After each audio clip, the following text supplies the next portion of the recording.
Okay, so I'm going to start a new series where I take you around different neighborhoods that you probably have never heard of, or maybe you have and you just haven't visited.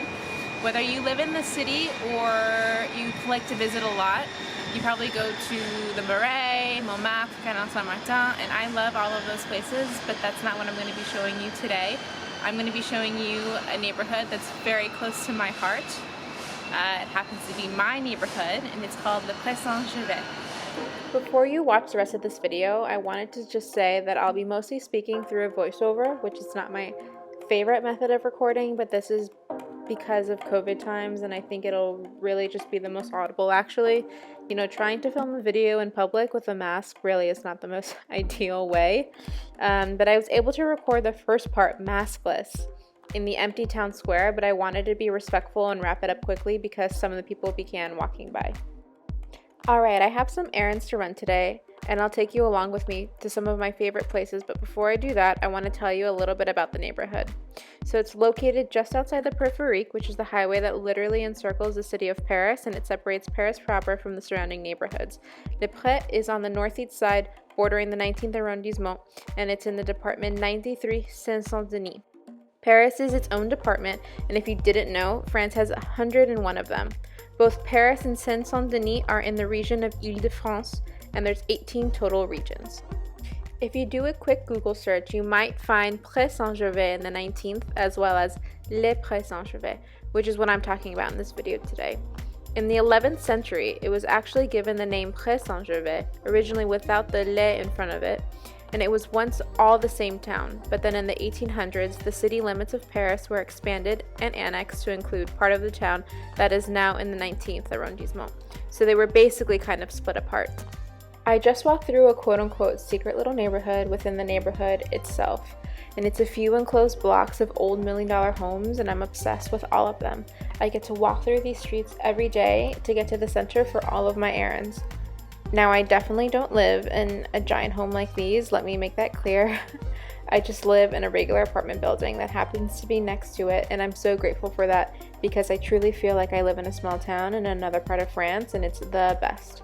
I get the best of both worlds. I have Paris life when I want it because it's so close by, and I also have this cute, tiny, quiet, and charming town life.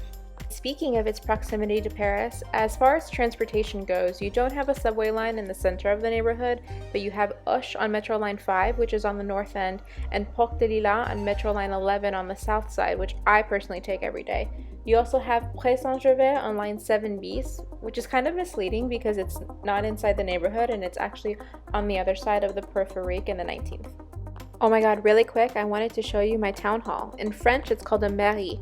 And fun fact, I got married here and it was super cute. And now I'm going to insert one of 3 photos that exists of that day.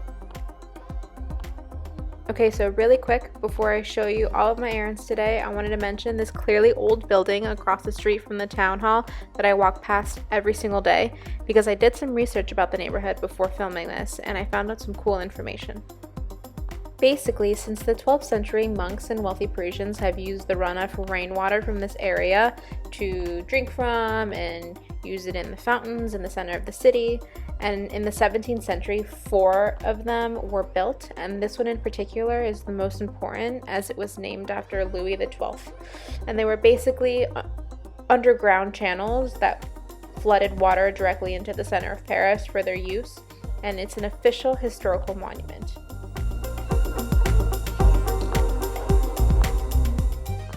Okay, now I'm actually gonna go run my errands because I have things to buy. Okay, first stop today is my local indoor farmers market. Here you can pretty much find everything that you need, you know, fresh organic produce, meat, fish, flowers, cheese, other dairy products. Now this place is open Tuesdays, Thursdays, and Saturdays, but I'm usually here in the mornings on the weekdays because it gets jam-packed, and with COVID going on, I like to come in a little extra early. But before COVID, on Saturdays, the back had a little bar top area where the fishermen sold oysters and wine for you to snack on while doing your groceries, and it was the best, honestly. And I'm so sad that won't be part of the film today because it's really a blast to see everyone from the neighborhood enjoying oysters and mingling with each other. Today I'll be getting tons of herbs, which is usually my biggest priority here.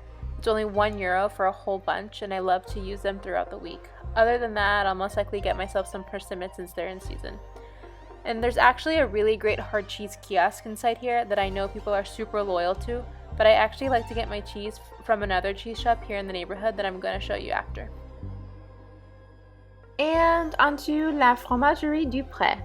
This cheese shop opened up, I believe, almost a year ago now, and it's really been the best thing that's happened to our little town square. It's owned by a young woman whose name I keep forgetting, but she's the kindest person who is extremely knowledgeable and helpful. I feel comfortable in my broken French coming into the shop, letting her know my very limited knowledge of cheese, and just letting her choose a couple things for me based on simple questions she asks me about my preferences. As a non-French person, I don't always get that level of patience and service, unfortunately, so for that, I'm totally loyal to her now. Even better, as someone who once lived in New York, I quickly became used to a ridiculously fast type of service, and instead of feeling rushed to know exactly what I want and pay for it, I like that in France, we can walk into a shop, enjoy ourselves, ask questions, and strike up a little conversation without feeling like the people behind me are upset. Got some cheese, and I'm on my way to the bakery.